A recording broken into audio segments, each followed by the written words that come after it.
১০০ দিনেও প্রশাসনে শৃঙ্খলা ফেরাতে পারেনি অন্তর্বর্তী সরকার। জনপ্রশাসন বিশেষজ্ঞরা সরকারকে এভাবেই মূল্যায়ন করেছেন। বলছেন, অবসরে যাওয়া ব্যক্তিদের চুক্তিতে নিয়োগ দেয়ায় প্রশাসনে গতি ফেরেনি। এছাড়া পদোন্নতিতে সুযোগ নিয়েছেন অনিয়মে জড়িত অনেক কর্মকর্তা। সব মিলিয়ে এখনো জোড়াতালি দিয়ে চলছে সরকারি কর্মকাণ্ড, মন্তব্য বিশেষজ্ঞদের।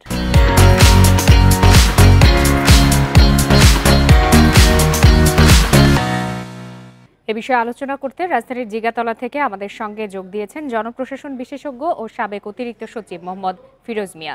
মোহাম্মদ ফিরোজ মিয়া, আপনাকে স্বাগত জানাচ্ছি ইন্ডিপেন্ডেন্ট টেলিভিশনে। আপনি নিশ্চয়ই আমাদের প্রতিবেদনটি দেখছিলেন বা শুনছিলেন, যেখানে প্রশাসনে এখনো শৃঙ্খলা ফেরেনি। এর দায় আসলে সরকারের কতটুকু? আসলে আপনার 5ই আগস্টে যেই একটা প্রশাসন ধাক্কা খেয়েছে, ধাক্কার পরে তা সামলে ওঠার জন্য একটু সময় প্রয়োজন ছিল।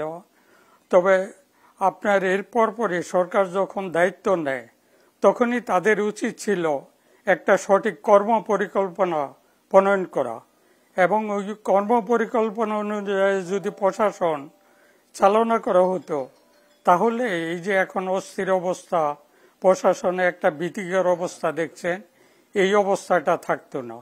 অনেক সময় মনে হচ্ছে যে প্রশাসন বোধহয় অগোছালোভাবে চলছে, কিভাবে সিদ্ধান্ত নিচ্ছে সেটাও আপনার সঠিকভাবে বোঝা যাচ্ছে না। হয়তো অনেক সময় মনে হচ্ছে কারো নির্দেশ পালন করা হচ্ছে, কিন্তু এভাবে তো প্রশাসন চলতে পারে না। এই দায় নিশ্চয়ই আপনার কিছুটা যারা সরকার পরিচালনার সাথে জড়িত তাদের কাছে বর্তায়। এই থেকে আসলে উত্তরণের উপায় কি? আপনার পরামর্শ কি এ বিষয়ে? আর এই উত্তরণের উপায় আপনার এখনো সঠিক কর্মপরিকল্পনা নেওয়া এবং সঠিক কর্মপরিকল্পনা অনুযায়ী প্রশাসনকে চালানো। আপনার আরেকটা বিশেষ দিকে নজর দেওয়া উচিত সরকারের, সেটা হলো আপনার দুর্নীতি সহায়ক যেসব আইন এবং বিধি রয়ে গেছে, এইগুলিকে পরিবর্তন করা। সরকার ইতিমধ্যেই আপনার সম্পত্তি বিবরণীর জমা দেওয়ার জন্য নির্দেশ দিয়েছে, কিন্তু এই নির্দেশে যে ছকটা দেওয়া হয়েছে, ওই ছকের মধ্যে দুর্নীতির সহায়ক কিছু উপাদান রয়ে গেছে।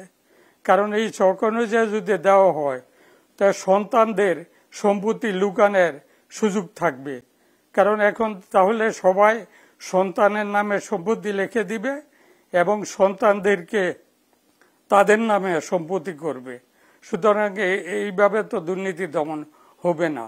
আর এই যে পদোন্নতি, পদায়ন, বদলি, এইসব ক্ষেত্র আপনার আরেকটু সতর্কভাবে করা উচিত।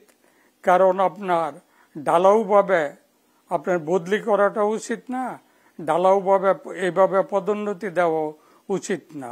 অবসরে যাওয়া কর্মকর্তারা তো নিয়োগ পেয়েছেন, যাদেরকে নিয়োগ দেওয়া হয়েছে তাদের দ্বারা আসলে কতটা গতিশীল করা সম্ভব প্রশাসন?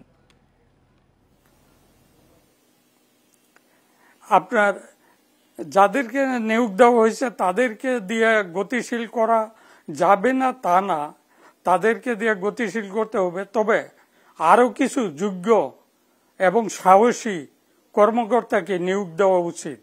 আর আপনার এই যে বলা হয় চুক্তিতে নিয়োগ দেওয়া, তে চুক্তিটা 2 বছরের দেওয়াটা এইটা যথাযথ হয় না।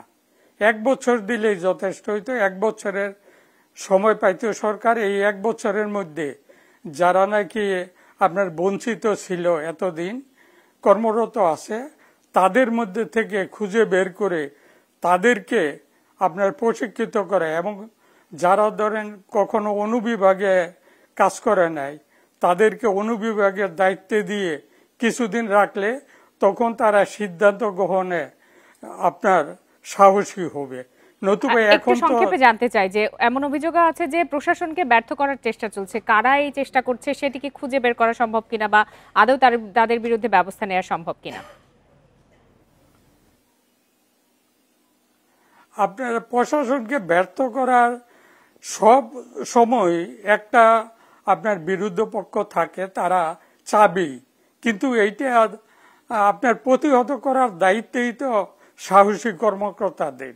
এই জন্য সাহসী এবং যোগ্য কর্মকর্তা যদি আপনি বাছাই করতে পারেন, তাহলে এইসব কে কি আপনার কি ধরনের আপনার প্রতিহত করার চেষ্টা করছে সেসব চিন্তা না করলেও চলবে।